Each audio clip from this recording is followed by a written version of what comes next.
Hi guys! Magandang araw! Yung araw na to is Wednesday. Time check is 9:40 PM na po ng gabi. Guys, kung bumili nga pala ako ng pizza, yan guys, oh. Yan siya, large pizza. Tapos, bumili rin ako ng small pizza. Yan guys, kain po tayo. Kain po tayo ng pizza. Masarap yung white sauce nila guys, na nilagay. Ewan ko anong sauce to. Basta masarap siya guys. Yan. Kain po tayo.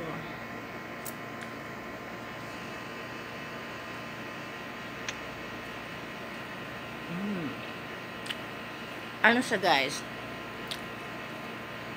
Chicken pizza with vegetable. Ano ba ito? Black olives and ano siya, mushroom, then chicken guys.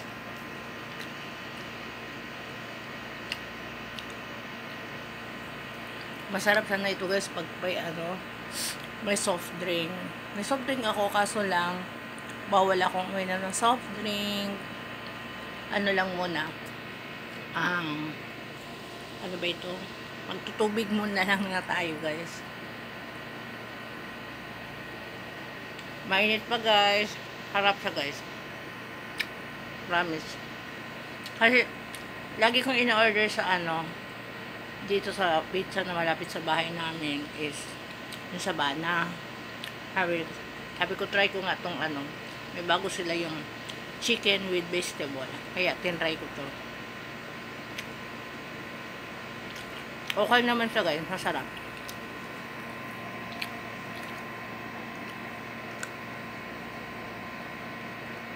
Tapos yung dough niya manipis, hindi makapal.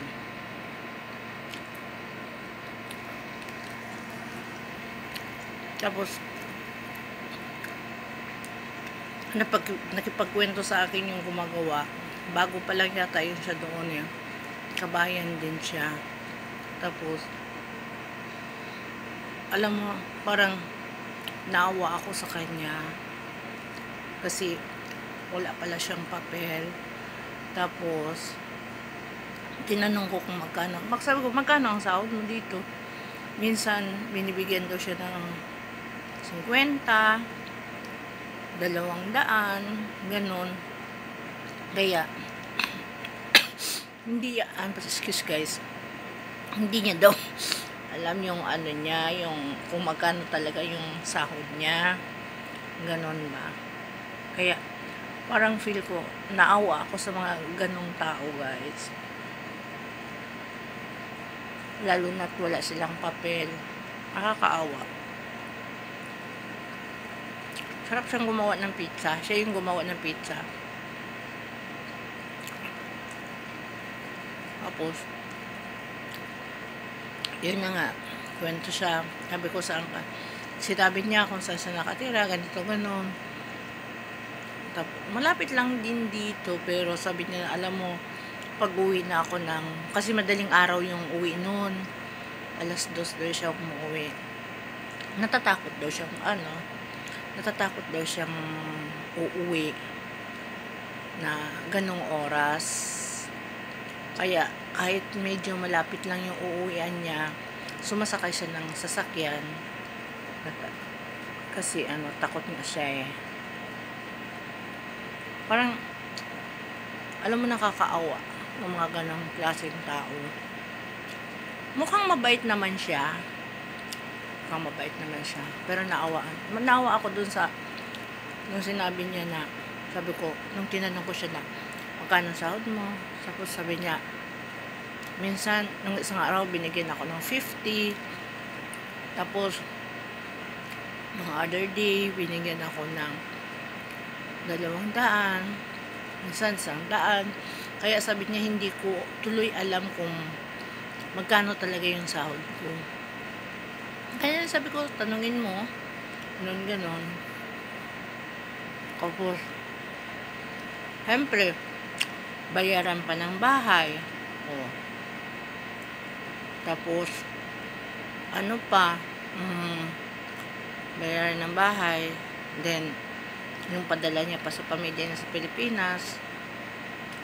Wala kasi siyang stable pa siya na, wala siyang stable na work kasi, yun na nga, dahil wala siyang papel.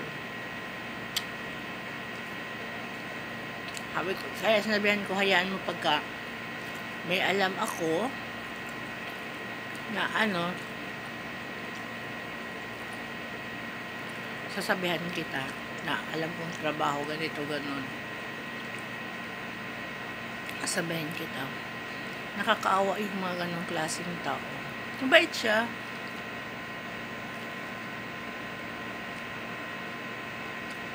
Sabi ko, anong skill mo?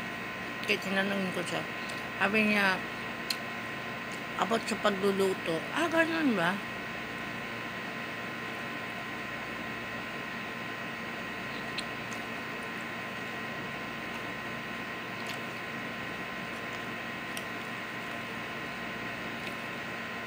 Promise guys, masarap. Lalo na yung sauce niya. Masarap.